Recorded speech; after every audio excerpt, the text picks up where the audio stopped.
ഞാൻ റഷീദ്, കണ്ണൂർ പയ്യന്നൂരിൽ നിന്ന് വരുന്നതാണ്.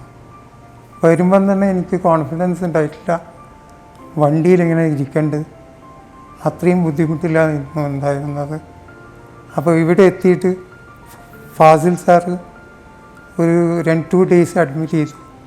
ബാക്കിയുള്ള പേഷ്യൻറ്റിനെയൊക്കെ കാണിച്ചു തന്നു. അവരെ സിസ്റ്റേഴ്സിൻ്റെ ഹെഡ് നിത മാം, പിന്നെ പ്രത്യേകിച്ച് ഫാസിൽ സാർ അത്രയും പവർഫുള്ളായിട്ട് നമ്മളെ പിറകെ നടന്ന് 2 ദിവസം കൊണ്ട് നമുക്ക് സംസാരിക്കാനുള്ള ആ കോൺഫിഡൻസ് തന്നെ എനിക്ക് 6 കൊല്ലമായി തിരിച്ചു കിട്ടിയത് ഇവിടെ ഇപ്പോൾ ഈ 2 ദിവസം കൊണ്ടാണ്. അപ്പം നിങ്ങൾ എന്തെങ്കിലും ഇങ്ങനെ ബുദ്ധിമുട്ടുന്നുണ്ട്, ഈ ലക്ഷോർ ഹോസ്പിറ്റൽ, ഈ ഫാസിൽ സാറ് ആ ടീമിന് ഇങ്ങനെയുള്ള പ്രോബ്ലത്തിന് തീർച്ചയായിട്ടും എത്തിപ്പെടേണ്ടതാണ്.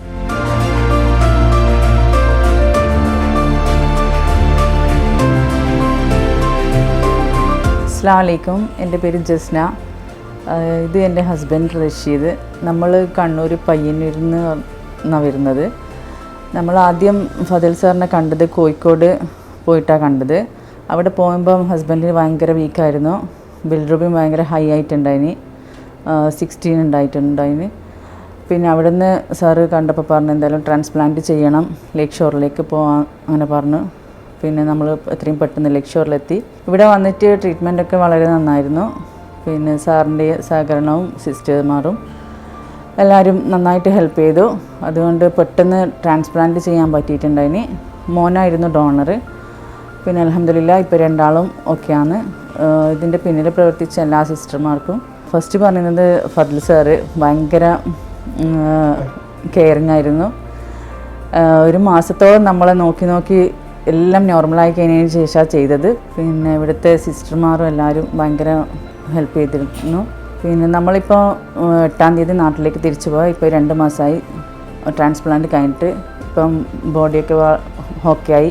ഞാൻ പിന്നെ വയ്യാണ്ടായിരുന്നു ഇവിടത്തേക്ക് വന്നത്. ലക്ഷോർ ഹോസ്പിറ്റലിൽ ഫാദിൽ ഡോക്ടറായിരുന്നു എന്നെ ട്രീറ്റ് ചെയ്തത്. പുള്ളിയുടെ കെയറിങ്ങും ഇതും കൊണ്ട് ഞാൻ ഈ ഒരു രൂപത്തിലെത്തി. ഇപ്പം നല്ല വ്യത്യാസമായിരുന്നു. വരുന്ന സമയത്ത് ബിലിറുബിൻ 16 അളവിൽ ഉണ്ടായിരുന്നു. ഇപ്പം വളരെ 0.5 മാത്രമേ ഉള്ളൂ. പിന്നെ കോൺഫിഡൻസ്, സംസാരിക്കാനുള്ള കോൺഫിഡൻസ് തന്നെ അന്ന് തീരെ ഉണ്ടായിരുന്നില്ല. സംസാരിക്കാൻ പോലും പറ്റിയില്ല. ഇപ്പം ഈ സംസാരിക്കാൻ തന്നെ ഫാദിൽ ഡോക്ടറുടെ കഴിവാണ്. അത്രയും കെയറിങ് ആയിരുന്നു. ഞാനിപ്പം ഡിസ്ചാർജ് ചെയ്ത് വീട്ടിലേക്ക് പോവുകയാണ്.